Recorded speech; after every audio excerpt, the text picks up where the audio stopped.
Marami po mga definition ang tension, but it can be simply defined as pressure.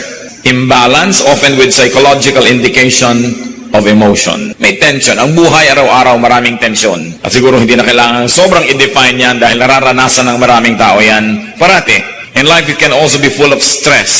Stress can be defined as a physical, chemical, or emotional factor that causes bodily or mental tension. It's a factor that sometimes causes disease.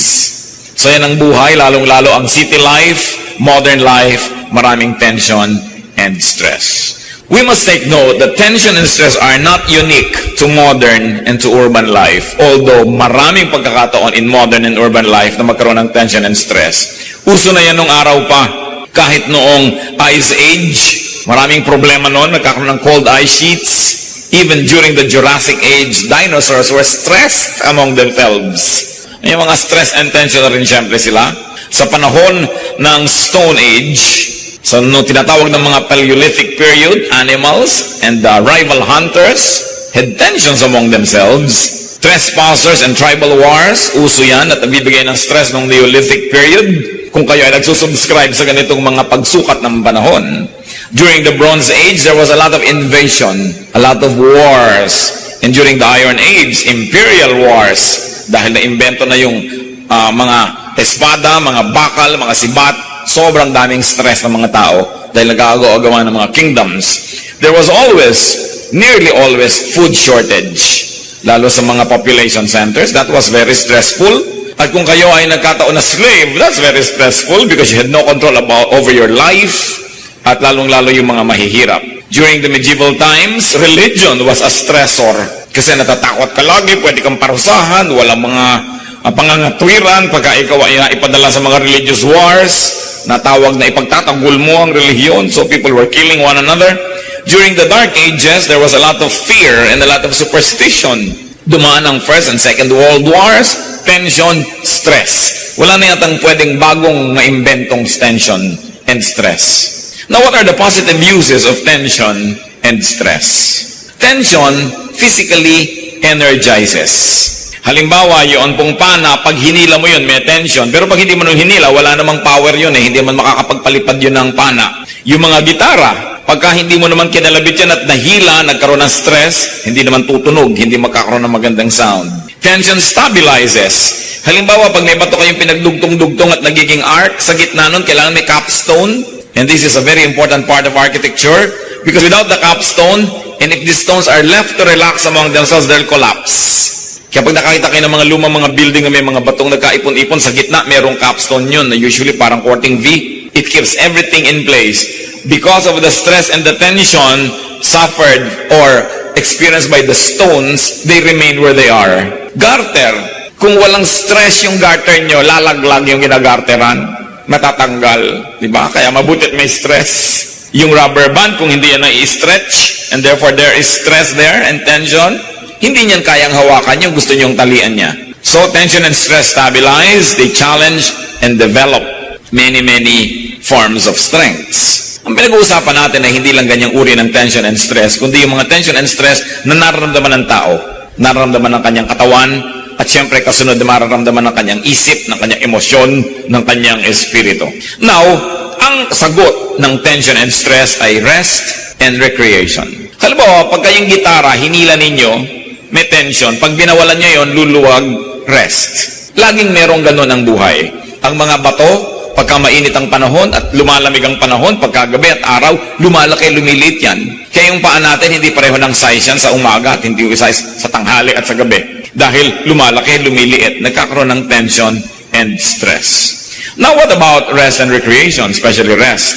Rest is defined as freedom from activity or labor. Very physical rest. A state of motionlessness or inactivity when you look at rest from the point of view of physics. Rest can also be tinatawag nating pahinga. Yung pahinga ng tao, yung pahinga ng hayop, yung pahinga ng mga napapagod. What about recreation? It means to create again, to restore, to refresh something that got tired. Someone who was stressed and who was subject to a lot of tension. What are the forms of rest? Common forms of rest: stoppage, and blocking of the source of tension and stress. So, nagbubuhat ka halimbawa ng mabigat na bakal sa gym, that is the tension and stress. Pag binitawan mo yun, that's your rest. Meron kang mabigat na binubuhat, binitawan mo, rest. Meron kang inaakyat na matarik na lugar, huminto ka ng pag-akyat, rest. So, tinitigilan natin at pinapatigil ang pagdating ng stress. And what are the uses of rest? To limit tension to capacity. Halimbawa, nakakita siguro kayo mga kapatid ng mga tulay nakalagay, load limit, 10T o 10 tons. So, kailangan hindi ka lalampas pag 11 o 12 tons, maring gumuho yun at mahulog ka. So, nagre-rest ang isang bagay, ang isang tao, ang isang gumagawa para igalang yung capacity. Kaya, pinagpapahinga ng Diyos ang tao, 6 days you shall labor, on the 7th you will rest. Kasi siya ang nag-design ng tao. Alam niya na hindi kaya ng tao na magpa-trabaho ng 7 araw sunod-sunod, ng linggo-linggo, buwan-buwan, taon-taon na walang tigil, bibigay siya at magkakasakit siya o kaya mawawala na siya ng lakas. Kaya, pag nagugutom ka na ay kakain ka na, inaantok ka ay matutulog ka, season yan, magkasagot talaga, magkatumbas. So sa mga tulay, may mga load limit. Ang electrical appliance, may voltage regulation yan. Pagka 110 yan, hindi pwede isaksak sa 220, sasabog, mag-aapoy, masisira. Pati mga ilaw, kung 10 volts yan, hindi mo pwedeng lagyan ng sobrang daming kuryente dahil baka siya ay sumabog. Medicine, you have to take it in the right dosage. Because taken beyond the required dosage, it will become poisonous. At pati ang exercise, hindi ka basta nag-exercise, tinitingnan ang iyong edad, ang iyong body weight, ang kondisyon ng iyong puso, body situation, blood pressure, sapagkat dapat igalang yung limits. That is the use of rest. Igalang ang limit, ang kakayahan, ang hangganan na kayang dalin. Kaya nakikita niyo po yung mga nababaliw. Pag sobra na ang sunod-sunod na dagok ng tadhana sa kanila, sunod-sunod na mga kalungkutan, kabiguan at walang pahinga, bigla na lang nagkakakanta at nagsasasayaw, nakakalimot sa sarili. That is the coping mechanism of the human body para hindi siya tuluyang sumabog at mawasak. Siya'y nababaliw. Para hindi na niya ngayon indahin ang mga dapat ay iniinda ng mga taong hindi baliw. Kaya yung pagkabaliwa is a ring blessing. Kung sakaling ang buhay mo'y sobra na at mamamatay ka na sa dami ng lungkot, nababaliw ka ngayon. Kaya nakaka-recover din ang mga nagkakaganito. Kung nagkakaroon sila ng enough rest, enough relaxation. Anong problema nun? Naging sobra ang stress. Naging sobra ang tension. Nakita niyo po't pagka kayo pagod na pagod at tapos merong maliit lang na bagay na nanggugulo sa inyo, nag o kaya sisi ng sisi o tanong ng tanong, naaaway nyo na samantalang kung yun ay ginawa sa isang panahon kayo nakapahinga, hindi nyo naman nyo mamasamain, kakayanin nyo yun. Kaya ginagalang natin yung kalagayan ng tao. Sabi mo, para tinatanong lang kita kung anong ginawa mo maghapon, nagagalit ka na. Hindi naman yung tanong kundi kailan itinanong, paano itinanong, anong kondisyon nung tinatanong. So, rest to replenish strength, to replenish capacity. Pero meron pong mas malalim na gamit ang pahinga. At pinag-uusapan na natin ngayon, pahinga ng tao. Pahinga ng kanyang katawan, pahinga ng kanyang isip, pahinga ng kanyang buong pagkatao. The deeper use of rest is to review and reflect on the relationship between tension and capacity in choices to make. In other words, pagka po tayo nagpapahinga, hindi lang tayo dapat nagpapatanggal ng pagod at nag-iipon uli ng lakas. Tapos, papasok na naman tayo dun sa dating giyera ng buhay natin, sa dati nating ginagawa. Tuwing nagpapahinga tayo, iniisip natin, ano ba ang pumagod sa akin? Bakit ako napagod? Paano ako napagod? At paano ko iiwasan na mapagod muli ng ganito? In other words, you come out of every rest period wiser. Hindi yung lumakas ka lang, lundag ka na naman, pasok ka na naman dun sa gulo na pinagpahingahan mo lang pala, tapos babalikan mo lang ng gano'n na gano'n. Rest in order to recreate. Kaya, rest and recreation yan. Nabubuo muli sa atin yung mga nasira at binibigyan natin ng mga bagong kahulugan, mga bagong hugis, bagong anyo, bagong tunog ang ating buhay. So that you come out of your rest period a better person, a wiser person, that you will not get into the same battles again, but now you will know how to choose your battles. Kaya yung pong nagpapahinga, nakipag-away kayo, napagod kayo, nagpahinga kayo, mag-iisip kayo uli, itutuloy ko pa ba itong away na to? Is it worth it? At kung naisip nyo na hindi na dapat, hindi na kayo babalik ka sa away kahit lumakas na ang inyong katawan uli. Hindi ko tulad ng boxing, away ulit kayo. iniisip kung babalik ako ba yung kaaway ko na to o hindi. In other words, talagang rest lang yon, walang recreation yon. Pero yung napagod ka na sa pakikitungo sa iyong asawa, lumayas ka ngayon na 3 araw, nagpahinga ka ng konti, iniisip mo rin, aawayin ko pa ba siya sa mga dating pinag-aawayan namin? Susukatin ko pa rin ba sa mga dating sukatan? Gagalitin ko pa rin ba ang sarili ko na hindi niya na ilalagay yung medya sa lalagyan ng marumi? Iniiwan yung mga tuwalya, bimpo, parang sundan mo siya, ang dami niyang kalat. Oh, nakakapagod na to. Hindi ko na nga siya aawayin tungkol doon. Yun ang recreation. You don't only just rest, but you recreate your situation so you come back into your life from which you were resting for a while, a much better person. And what is our very positive view about being tired? Tiredness inevitably leads to rest. Kung pagod na kayo sa inyong ugali ng inyong asawa, ugali nyo, pagod na kayo sa kaaaway ninyong magkapatid, pagod na kayo sa pakikipagtunggali ng ganito at ganon, pagod na kayo sa pagtatago-tago ng inyong illegal na negosyo, pagod na kayo sa pagtatago ng inyong immoral na relasyon, magpapahinga ka, pero hindi lang para lumakas ulit, balikan na naman yun ng ganon-ganon din. Repeat lang ang buhay mo, parang carbon copy ng kahapon. You recreate. You say, what is my life all about? Uubusin ko ba talaga ang lakas ko sa ganito? Paulit-ulit, walang asenso. Ang buhay ko paikot-ikot, parang Ferris wheel. Kahit ilang ikot at ikot ang mangyari sa akin, pagbaba ko, nandun pa rin ako. I did not cover a new ground. So what is nice about being tired? I wonder what makes you tired now, mga kapatid. Halimbawa, nagiging pagod ba kayo dahil araw-araw nagko-commute kayo mula sa halimbawa ay sa Apalit, Pampanga, patungo sa inyong trabaho? So, gumigising kayo ng alas 4 ng umaga, nakakauwi kayo ng alas 12 ng gabi. At araw-araw ginagawa nyo yun, hindi lang kayo natutulog ng konti para gawin nyo, isipin nyo, magbo-boarding house ba ako?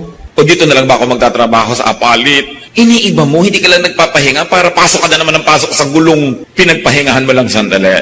Tiredness leads to rest. Rest leads to strengthening, to reflection, to repositioning, to reassessment of your war and your warfare, and then to think, is it worth it?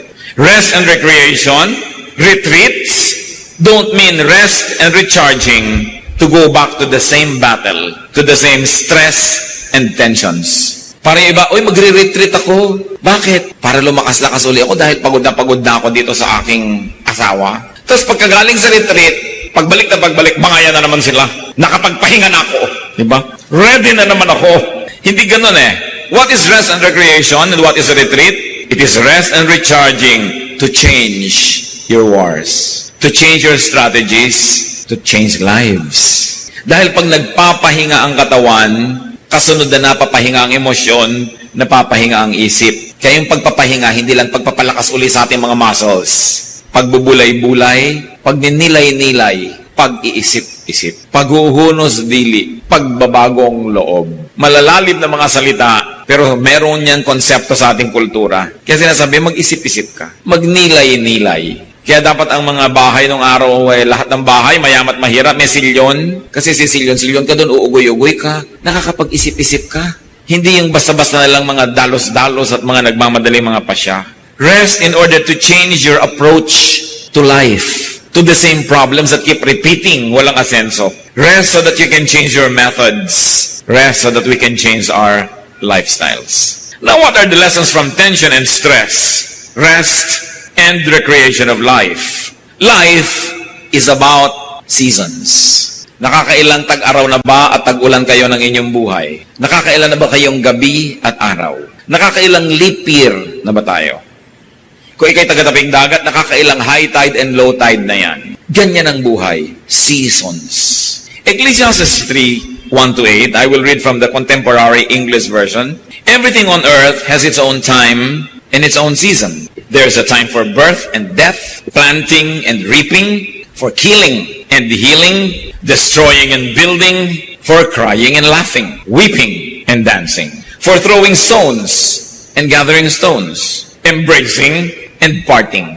There is a time for finding and losing, keeping and giving, for telling and sowing, listening and speaking. There is also a time for love and hate, for war and peace. May panahon ang lahat ng bagay sa mundo. At pag inisa-isa natin yan, sabi, there's a time for birth, which is tension. Paano po ipinapakita isang batang bagong panganak? Nakasara ang kamay. Nakasara ang kamay ng batang bagong panganak. May tension. Para bang sinasabi niyang, akin ang lahat, magiging akin ang lahat, aangkinin ko ang lahat. Life begins tensed. And there's a time for death. Ang mga namamatay po, nakabuka lahat ang palad.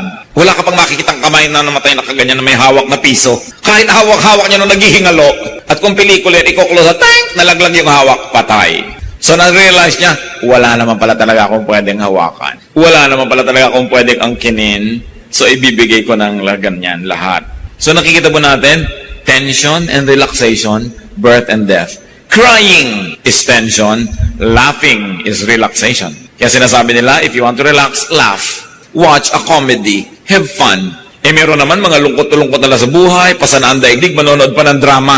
Iyak-iyak ngayon, mugto-mugto ang mata. So, lalong na-tense ang tao. There's a time for weeping, tension, and a time for dancing, releasing tension. Nakaka-release ka ng mga toxins sa iyong katawan, papawisan ka, so you release tension. There's a time for keeping a closed fist, which is tension, and giving open fist, relaxation. A time for hate, kaka-tension. A time for love, nakaka-relax. A time for war, tension. A time for peace, relaxation. In other words, sinasabi po ni Solomon, mga kapatid, ang buhay ay ganito, tension and relaxation. Huwag na kayo magtaka, tanggapin nyo yun. Kung napatapat ka ngayon sa tension, di ma-tense ka. Ngayon, bukas, relaxation, mag-relax ka. Ang isa namang napakawala sa lugar, yung panahon para ma-tense, ay relax na relax. Mga padre de familia na wala nang malaman ng pamilya, relax na relax pa. Nakukuha pang manood ng TV. At meron namang dapat mag-relax, bakasyon, tense ang nanay dahil kulang ang tinidor na dala, o may ganito, may ganyan. Hindi nagre-relax, dapat mag-relax. So mali, hindi sila katugma ng rhythm. What is the Bible trying to tell us? Life is about rhythms. Sunrise, sunset, high tide, low tide. Wala kang mapapala kapatid na ipagluksa ang low tide tuwing naglo-low tide. Sa matuwa ka't hindi, maglo-low tide at mag-high tide, lalo kung taga-Malabon ka. So, huwag mo nalang palungkutin ang buhay mo, mag-adjust ka na lang dahil andun eh. So, yun ang sinasabing mag-rest ka and mag-isip-isip, recreate. Bibili ba ako ng bota na hanggang hita, hanggang leeg, o lilipat na lang ako sa antipolo para hindi ako bahain? Pero hindi yan garantiya. Meron tayong elder na nasa antipolo sa ibabaw ng bundok, lumubog ang bahay sa baha. Ganyan ang buhay ng tao. Maraming hiwaga.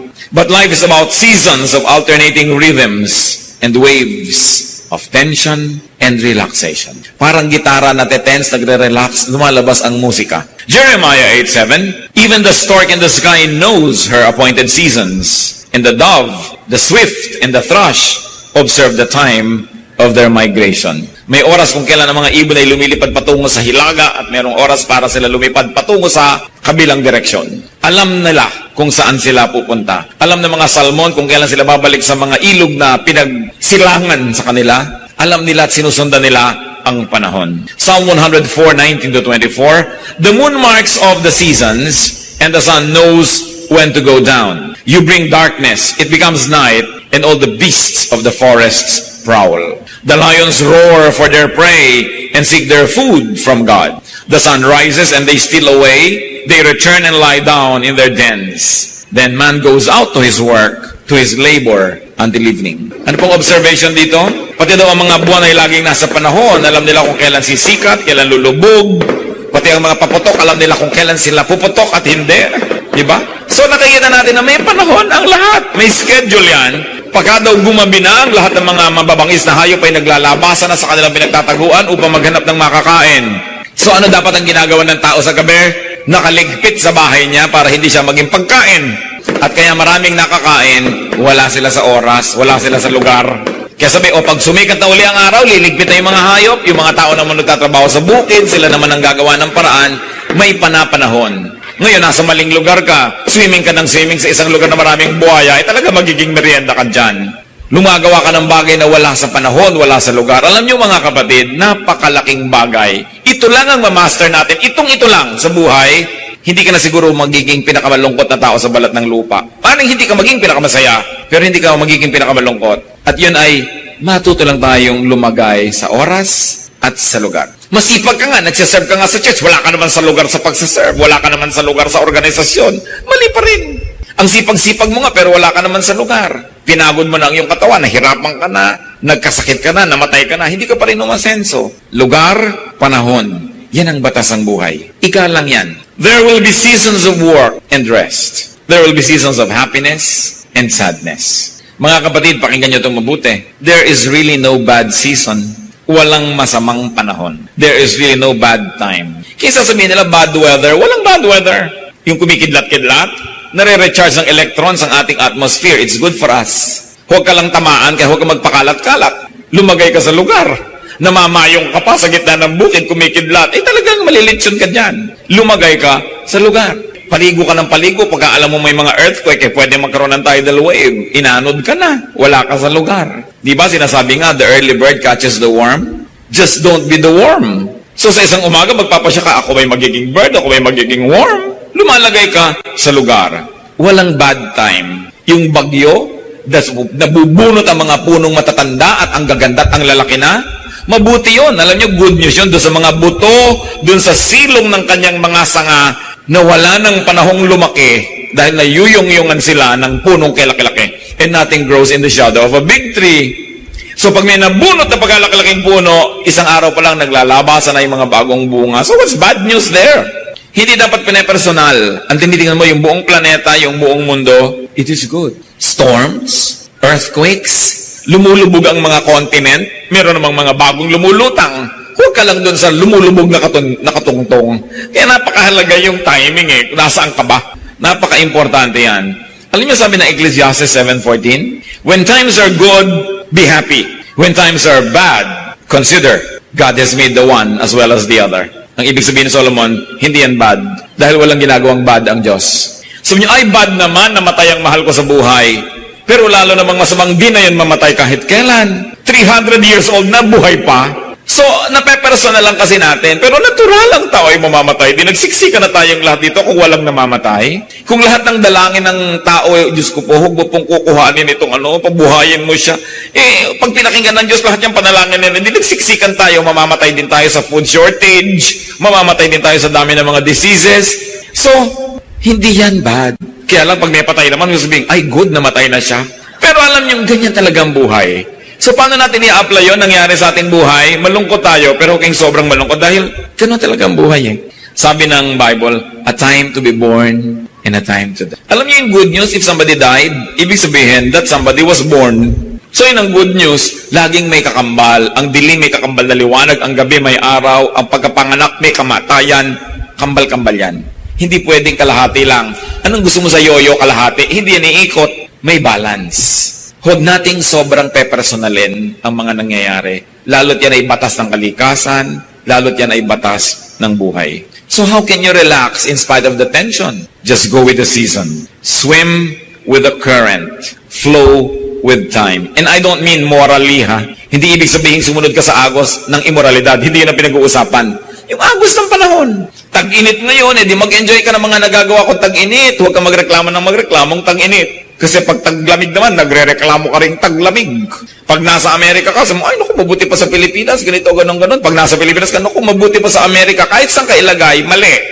Make every place that you set your foot on home. Kung anong pagkain nakaharap mo, enjoyin mo.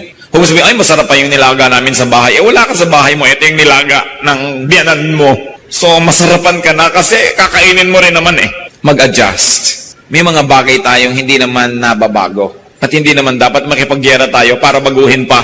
Samantalang mas madali kung lululunin mo na lang. And I don't mean morality and immorality. Let me be emphatic. Kasi siyempre, in areas of morality, naninindigan tayo. Pero konting-konting gyera sa buhay, ang karapat dapat ipaglaban. Marami, hayaan mo lang. Lilipas din yan. Get on with life. Get the most out of life. Give the most that you can give. And when it's time to die, die. Huwag gumawa ng mga pagsisisihan. At kung nagawa na, huwag nang pagsisihat na tapos na, baguhin na lang next time. At kung sasabihin nga natin, may nangyayari, charge it to the calendar. Sabihin mo, well, it's time to mourn. Wala tayong pera ngayon, mga anak, it's time to go simple. Kung marami tayo ngayong pera, well, it's time to enjoy it and share with others and thank God. Ang dami nating trabaho, well, it's time to work, walang matutulog. O wala tayo ngayong gagawin, it's time to sleep, long sleeps. Kung ano ang pinapayagan, anong ipinagagawa ng pagkakataon, huwag nang makipagtunggali dyan. Charge it to the calendar, charge it to time, and get on with life. Another lesson, of course, is to face, handle, manage, direct, and control your tension and stress. Bagamat, may mga tensions and stress na hindi natin maiiwasang dumapo sa ating buhay, pwede naman nating i-manage. Pwede nating bawasan ang damage. Pwede nating pakontiin ang kanyang bigat kung meron lang tayong technique. Alam niyo, pati weightlifting, kung may technique ka, kaya mong buhatin yung pagkabigat-bigat ng mga bakal, meron ka lang dapat technique. Sa mga dancers, sa ballet halimbawa, yung kahit maliliit yung lalaki, kaya niyang buhatin yung babaeng ganun, kung meron silang technique how to do it. Most of the time, it's your technique that makes or breaks you. So know, regulate, direct your work and your work days. At dito kilala ang tao na napakatalino, magaling tayong gumawa ng tools to make our work easier and more productive. Very importantly, when it comes to handling stress and tension, know yourself, know your limits.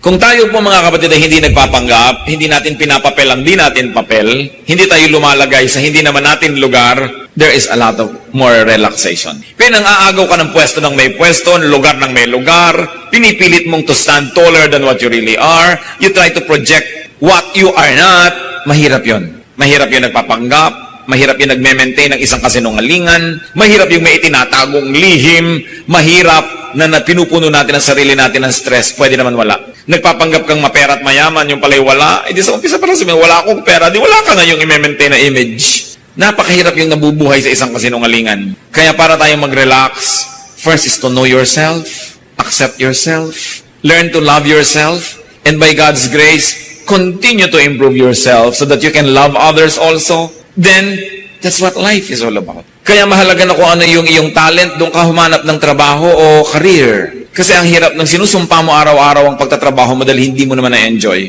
And when you find a work that you enjoy doing, then you will not work for the rest of your life. That will be recreation. Ang mahirap, kahit ang gaan ay hindi mo linya sa buhay, mahirap yon.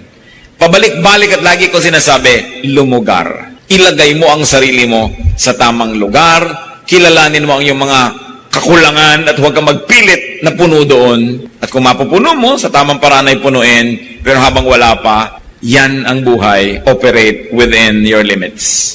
Nobody is perfect. Psalm 103:14, we are dust. Bagamat meron tayong Espiritu ng Diyos sa atin, pero kasama din ang ating kabuuan, ay tayo ay likabok. Psalm 90 verse 12, teach us to number our days aright. Make our days count. To live according to the seasons, according to the dictates of time, and not to go against it. Kung bata ay bata, kung matanda ay matanda. Hindi yung nababaligtad. Work within your limits, respect your capacity, do not be over-ambitious. Well, it's not bad to be ambitious, pero dapat bago ka mag-ambisyon, kilalanin mo ang iyong sarili. Kung talagang tumpak, bagay, at nararapat sa iyo ang iyong inaambisyon sa buhay. Mark 10:38, ito po yung mga sobra mag-ambisyon.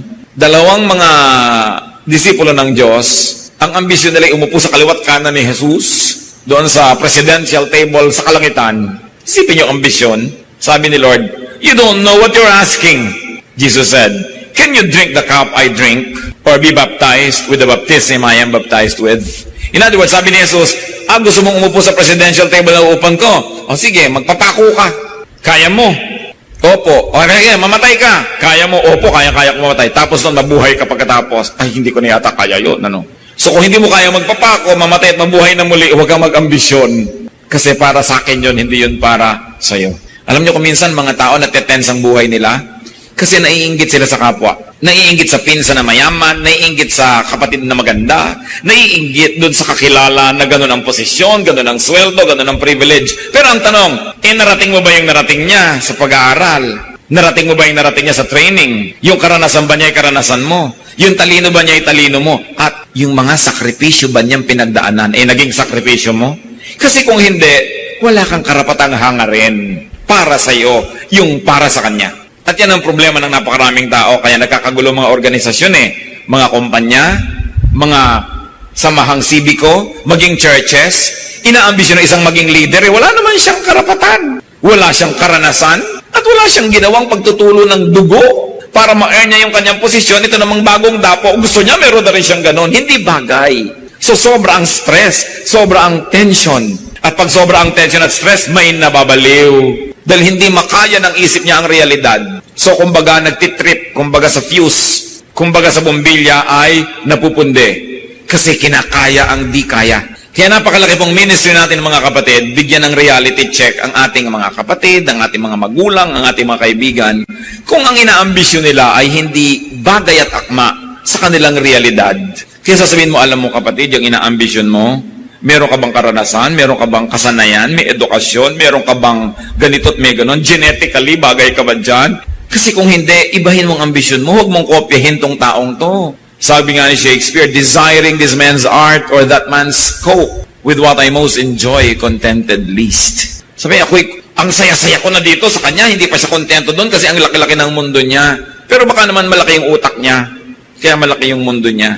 Ngayon, pag meron po tayong mga kasama, kamag-anak, kaibigan na nag-aambisyon, naiinggit, gusto niyang kopyahin yung iba, tapos hindi natin siya binibigyan ng reality check, hindi natin siya sabing, huwag mong kamainggit doon kasi magkaiba naman kayo eh.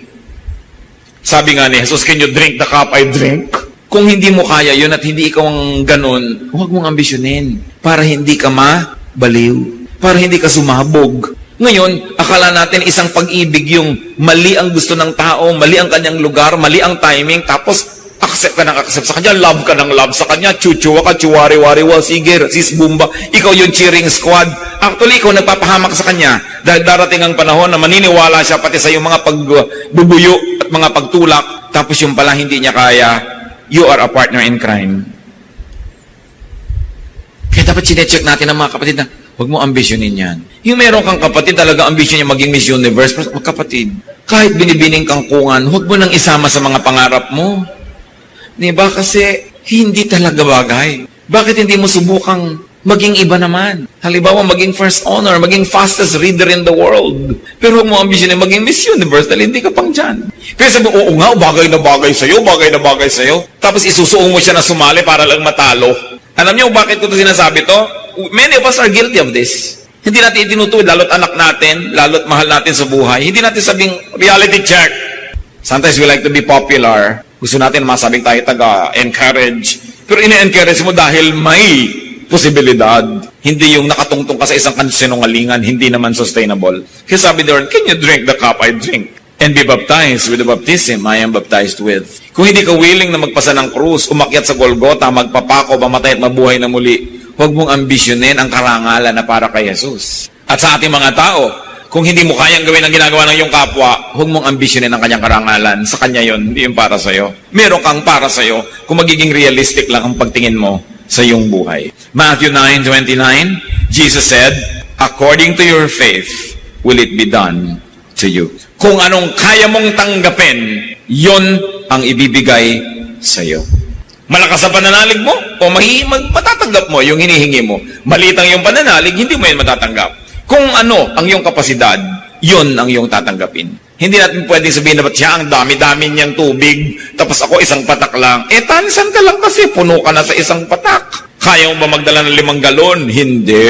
Dahil hindi ka naman balde. So, kilalanin mo yung sarili. Kasi pag nakilala natin ating sarili na maliit tayo sa isang bagay, makikita nating malaki tayo sa ibang bagay. Dapat lang realistic. Luke 14:28-30. Suppose one of you wants to build a tower. Will he not first sit down and estimate the cost to see if he has enough money to complete it? For if he lays the foundation is not able to finish it, everyone who sees it will ridicule him, saying, this fellow began to build and was not able to finish. Hindi ba, bago ka man magpagawa ng anuman, titingnan mo muna kung kaya mo tapusin. Tuusin mo muna kung kaya mo. Ngayon, kung hindi mo kayang tapusin, titigil ka rin lang sa gitna. Huwag mo nang simulan. O kaya ang simulan mo, isang mas maliit na building na kaya mong tapusin. Kasi hindi mo nilang matatapos, mapapahiya ka lang. Madadagdagan ang iyong tension at ang iyong stress. At mga kapatid, isa sa mga pinakamalalaking nagbibigay ng tension and stress sa buhay, yung kumakagat ng hindi kayang ma-afford. Naguhulog ng hindi kayang hulugan. Nangangako ng hindi kayang tuparin. Standing taller than what they are. So sabi, ayaw mo ng tension and stress, huwag kang umimbento ng problema. Operate within your limits. Respect your capacity. And then when it comes to rest, what's important? Have well-timed and well-spaced rest. May kasabihan po ang mga matatanda nung araw na maraming karetela, therefore maraming kabayo, at ang kinakain ng kabayo ay damo. Maraming mga kabayo dahil tinitipid ng mga kutsero, hindi pinapakaing mabuti, nagkakasakit, naghihingalo, tapos pagka naghihingalo na tsaka dadala na maraming sakate o yung damo, hindi na makain ng kabayo. Kaya sabi ng matatanda, aanhin pa ang damo kung patay na ang kabayo. Tanong ko sa inyo mga kapatid na laging pagod, kailan pa kayo magpapahinga sa loob ng kabaong? Kailan ka pa magpapahinga kung patay ka na? Kailangan binibigyan natin ng priority ang pahinga. Kahit tayo merong deadline, mabuti na hindi mo nabit ang deadline kaysa ikaw na dead. Lagi ka na stressed, maraming umaasa sa'yo, marami kang pangarap, pero huwag mong papayagan na hindi mo i-match yung ginagawa mo sa capacity mo. Kasi bibigay ka rin. Exodus 31:15, utos ng Diyos, for 6 days, work is to be done, but the 7th day is a Sabbath of rest, holy to the Lord. Huwag niyong kakalimutan magpahinga. Bagamat maraming tao, dapat ay pagtrabahuhin dahil ang nalimutan niya magtrabaho, puro pahinga ang inatupag. Pero yung sobrang sisipag din, hindi yan virtue. Dapat nagpapahinga ang tao. Diyos na ang nagtakda. Siya ang designer natin. Alam niya kung hanggang saan ang kaya. Kaya pati nga po ang mga disipulo ng Panginoong Hesus, sila ay napakaraming pinapagaling, pinapayuhan, ipinapanalangin. Pero sa dami ng taong hindi tumitigil ang pagdating, parang agos ng tubig ang dating nila, niyaya ng Panginoon ang kanyang mga disciples na iwan ang mga pasyente at gutom at magsarili sila sa isang tahimik na lugar para magpahinga. Mark 6:31, come with me by yourselves to a quiet place and get some rest. Yan ang sinabi ng Panginoon. So hindi ko mo kayo ay nasa ministry, naglilingkod sa Diyos, nasa mission, ay di na kayo magpapahinga. Ang Panginoong Hesus ay napakabuti, ang ating Diyos sa langit, ang Ama ay napakabuti, itinuturo ang pagpapahinga. Si Elijah, isang propeta na super prophet, napakarami niyang nagawa dahil binigyan ng Diyos ng kamangyarihan. Pero dumating ang panahon, gusto na rin niyang mamatay kasi nasobrahan ng pagod. 1 Kings 19:4-5 and 7-8, he came to a broom tree, sat down under it, and prayed that he might die. I have had enough, Lord, he said. Take my life. I am no better than my ancestors. Then he lay down under the tree and fell asleep. The angel of the Lord came back a second time and touched him and said, get up and eat, for the journey is too much for you. So he got up and ate and drank. Strengthened by that food, he traveled 40 days and 40 nights until he reached Horeb, the mountain of God. So itong propetang ito sobrang napagod sa spiritual warfare niya with the priests of Baal and with the wicked queen Jezebel, to the point that he ran and ran and ran and escaped and escaped, and he was full of fear. Itong propeta na puno ng takot, natakot siya kay Jezebel, yung reyna. Pinapapatay kasi yung mga prophet. Sabi niya sa Diyos, unahan na natin si Jezebel, patayin niyo na ako, ayoko na, pagod na ako. At sa pagod, nakatulog siya. Naglagay ang anghel ng pitchel ng inumin at naglagay doon ng makakain niya. Nung magising, ginising siyang pinakain. Nakatulog siyang uli. Pinatulog naman. Tapos nilagyan uli ng pagkain, ginising na naman. Pinakain. Sabi, kulang ka sa pahinga. Kulang ka sa pagkain. Kulang ka sa inumin. At nung nakapagpahinga, nakakain, nakainom, hindi na niya uli gustong mamatay. And he traveled 40 days and 40 nights. Listen here, brothers and sisters. Kung meron sa atin, and I hope wala, na kung minsan naisipin niyo magpakamatay, kulang lang kayo sa pahinga. Magtigil-tigil kayo. Magpahinga ka. Ipangutang mo para ka makapagpahinga. Kesa ipangutang ang iyong ataol. Magbakasyon. Lumayo sa problema. Manahimik. Mag-isip-isip. Mag-recreate. And go back into your old world a changed person with a new strategy, a new method, a new hope, and you can walk another 40 days and 40 nights. Pagka gusto niyo ng sumuko, gusto niyo tumalon mula sa building, lastasin ng inyong pulso, o di kaya lumunok kayo ng lason na expired, magdadramang bukid kayo, awang-awa kayo sa sarili ninyo, parang aping-api kayo sa mundo, kulang lang kayo sa pahinga. Magpahinga. Kaya mahalaga mga kapatid, bigyan naman natin ng pahinga ang ating kapwa. Kung may nanay kayo na pagod na, agawin niya naman sa kanya ang trabaho, agawin niya lahat ng mga chores, mga 1 linggo, 2 linggo, pagpahingahin siya. Meron kayong mga kamag-anak na naaasahan, laging siya na lang ang taya sa gastusan, lagi na lang siya ang nagbabayad ng lahat-lahat. Pagpahingahin naman, kahit huwag kayong gumasta, kumain na lang kayo ng crackers. ng mga 3 linggo, matigil man lang siya ng kagagasto sa inyo. Pagpahingahin ninyo kesa naman isipin gustuhing mamatay ng inyong mga mahal sa buhay. Kailangan pinagpapahinga natin ating kapwa. Hindi ko muna sa sandalan nyo, lagi na lang kayong sasandal. Remember? Night and day, di ba? Kaya kailangan minsan kayong sumasandal, minsan kayong sinasandalan. Minsan tayong umaasa, minsan tayong naaasahan. Mahirap naman kasi sa marami sa atin pagka nakasandal na talagang hihiga pa. At ayaw nang bumangon. Nahirati na lagi na lang siyang pabigat. At kung kayo naman yung nabibigatan at hindi nagkukusa yung nakasandal sa inyo, oy, tumayo tayo, kailangan muna at magpapahinga lang ako. Para naman may masandalan ka uli kung nakapahinga na ako. It is important in life. Get away from your stress, from your tension. So rest to stop the tension and the stress. Rest to recover strength. Rest to reflect on your life, on your work, on your war, and on your warfare. Many fears are born of fatigue and imaginings. Kaya mga taong pagod, matatakotin din. Napakaraming kinakatakutan, natatakot baka magyera, baka maubos ang tubig sa planeta, baka mag-global warming. Lahat na kinatakutan, pagod kasi. Pero pag naman nakapagpahinga na, naku, nakikita na yung dumadaang gwapo, nai-inlove na, nalilimutan na ang global warming, no? Kasi nagkakaroon ng pahinga eh. Importante yon. Recreate and rest to recreate. Psalm 1, 1-2, Blessed is the man whose delight is in the law, and on his law he meditates day and night. You want to keep your balance? You don't want to lose your bearings? Meditate on the Word of God day and night. Diyan natin makikita ang mga sagot sa ating mga tanong. O diyan tayo matututo ng mga dapat itinatanong sa buhay para malaman natin yung mga hindi naman dapat nang ipinagtatatanong at walang katuturan, pinagtatatanong pa. Meditate on the Word of God. Magpahinga. At hindi po lahat ng paghiga ay tinutulog. Kasi kung minsan yung nakahiga ka, rested na rested ang iyong body, umaangat ang iyong level of consciousness to the point that you can get to a spiritual dimension that you can commune with God. Psalm 63:6, sabi ni David, On my bed I remember you. I think of you through the watches of the night. Sa lahat ng oras ng gabi't bahagi ng gabi hanggang ang umaga, ikaw ang aking pinag-iisipan. Ibig sabihin, gising siya. Merong portion, that very thin moment and line between being awake and being asleep that makes a spiritual communion more meaningful. And you should know that dreams and visions come through sleep. Kung minsan ang guidance pa lang kailangan mo sa Panginoon, ibibigay niya sa mga pahimakas, sa mga panaginip. Alam nyo, napakaraming taong kinausap ng Diyos sa panaginip. Imposible mang kausapin kayo. Kaya lang, ang nananaginip ay yung hindi sobrang lalim ang tulog. Pag sobrang pagod ka rin, mahirap nang managinip pa.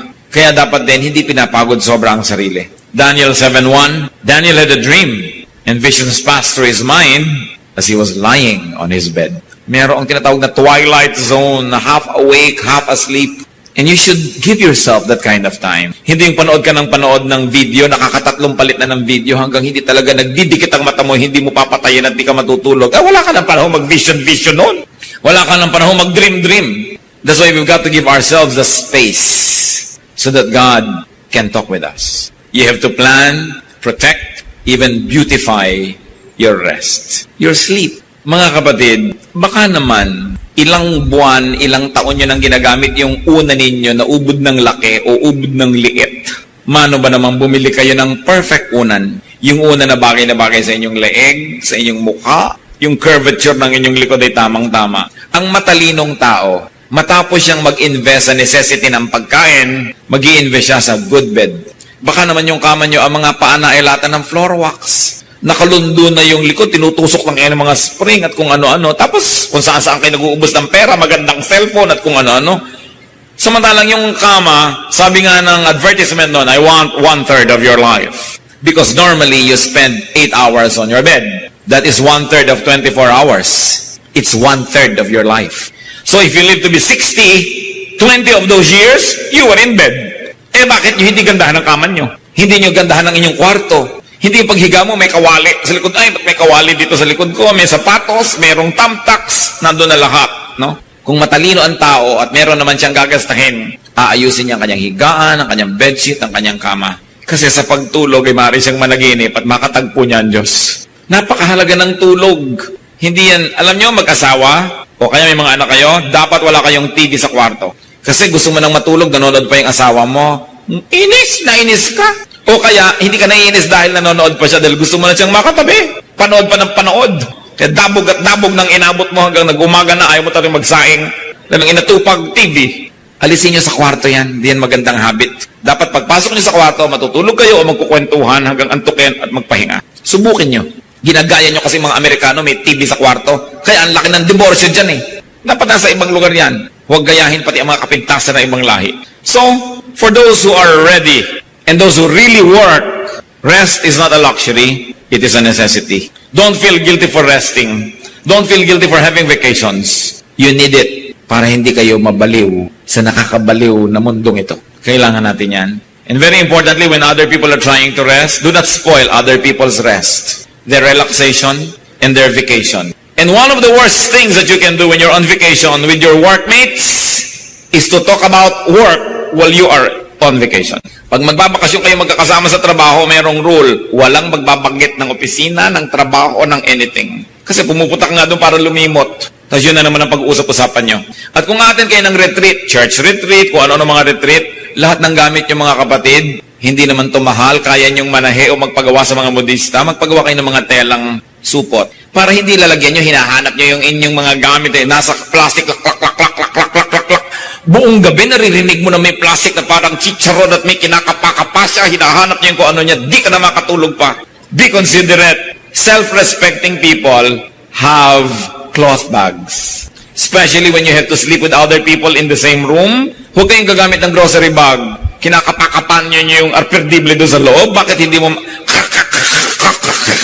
At napakalakas niyang paggabi. Napansin nyo na ba? Baka kahit sa kapitbahay, madidinig mo yung pagkapakapa niya eh. Be considerate when people sleep. May mga tao hindi marunong magbukas o magsara ng pinto. Blag! Blag! Blag! Doon mo malalaman kung sibilisado. Tao ba? Kasi di ba ang doorknob na pipihit? Pag may natutulog mga kapatid, pipihitin mo, at saka mo hihilahin ang pinto, at saka mo papawalan. Hindi yung naglalaban kayo ng pinto, blag, blag, blag, blag. Pag isasara mo ang pinto, hindi mo itutulak dahil blag, di ba? Pipihitin mo para lumubog yung pansara, itutulak mo si pinto, at dahan-dahan mong ipipihitin ulit para sumara kung tao ka. Kung may pagpapahalaga ka sa tulog ng iba, meron namang mga may kotse, may sasakyan halimbawa, sikip ang mga kapitbahayan, nakatira sa di masalang, tapos umagang-umaga, tinatawag yung asawa, nagising na ang lahat. Terrible. May makikinig ng radyo, parang gusto niyang buong kapitbahayan isama niya sa kang pakikinig. Kung ano yung teritoryo niyo mga kapatid, hanggang doon lang dapat ang sound niyo. Dapat lumalabas sa kabila. Napakalaking salot yung karaoke sa buhay, ano? Lalo't hindi ikaw ang kumakanta. Dahil peste ka. Puro naman my way, wala nang ibang kanta. Nakakainis na. So anong importante? Respect people. Therefore, you have to respect their ears, their silence, their rest. Kaya hindi ba marami sa mga karaoke nagsasaksakan, nagbabarilan, nagkakamatayan, kasi nadidisturb sila eh. You get agitated. So do not spoil other people's rest. Huwag kayong text ng text sa mga tao, lalo't nagbabakasyon. Huwag tayong tawag ng tawag. Bago kayo tatawag, yung cellphone na yan, napakalaki talaga niya na rudeness. Maliban na lang sobrang close kayo sa isang tao, at kahit mga close kayo, kung siya'y nagtatrabaho, may mga kaopisina, text before you call. Don't just call. You don't know if the person is ready to receive a call. So may I call? Is it a good time to call? Hindi call na lang kayo ng call kahit anong oras kung available kayo. Importante, iginagalang natin ang pahinga ng iba. Kahit hindi sila natutulog, yung pahinga ng kanilang isip. Meron kayong sasabihin sa asawa nyo, nasira ang pinto natin, pwede naman maghintay pagdating niya. Ba't kailangan sabihin nyo pa ng umaga-umaga pa lang sa kanya? Wala pa naman siya magagawa. May mga bagay na dinedelay. Lalong-lalo ang asawa nyo nagtatrabaho abroad. May lagnat ang anak natin, dear. Kung hanggat hindi mo talaga nanganganib na kailangan mo sabihin, mamamanage mo naman, makakatulong pa ba na guluhin mo siya para sabihin ng ganong bagay? Sa kadalasan kasi gusto nating gumaan ng ating pakiramdam, ibubunto natin ng bigat sa kapwa. So kailangan nabibigat ang kadalin mo kaysa ipasa mo sa iba na hindi naman makakatulong sila, wala silang magagawa. Anong mapapala mo na guluhin pati sila? Rest. Allow people to rest. Ang sabi ni Lord sa Matthew 11:28, "Come to me, all you who are weary and burdened, and I'll give you rest." So life is TNS. It is really tension and stress, but it is also R&R. Rest and recreation. Dapat hindi stress only at hindi rin rest only. Balance. A man must break his back to earn his day of pleasure. Sabi nga na isang song. So earn your rest, by working. Hindi puro rest lang ang buhay. Ano po kaya ang tension nyo ngayon mga kapatid? Ano ba ang inyong stress? Ang dalangin ko sa ating pag-aaral ay nilaro-laro na ng Espiritu ito ng Diyos ang inyong isip para ipakita kung meron tayong needless stress na dapat alisin, makita natin kung paano haharapin ang isang stress at paano tatanggapin ang mga hindi napapalitan sa buhay so that you won't be needlessly stressed. Aming Diyos, nagpapasalamat kami dahil kayo'y mabait, mabuti, gusto niyo kami magpahinga at walang bad time kasi kayo ang nagagawa ng time, walang bad weather. Ituro mo sa amin, Panginoon, ang ganitong pananaw. Makita namin kayo sa likod ng lahat ng bagay, maging mga bagay na hindi namin laging gusto, pero minabuti nyo sa inyong walang hanggang karunungan na maging bahagi ng buhay ng tao. At dahil minabuti nyo, ito ay mabuti.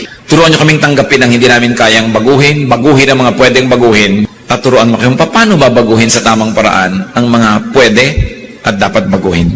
Ipakita mo sa amin ang style namin, methods, na nagdadagdag ng stress sa aming buhay. Teach us to improve. Ituro mo rin sa amin kung paano kami nagpapabigat sa kapwa at kung paano namin mapapagaan ang dala ng mga nagmamahal sa amin na napakarami ng dinadala sa buhay. Salamat na lang nandiyan kayo, O Diyos. Maaari namin kayong hingahan.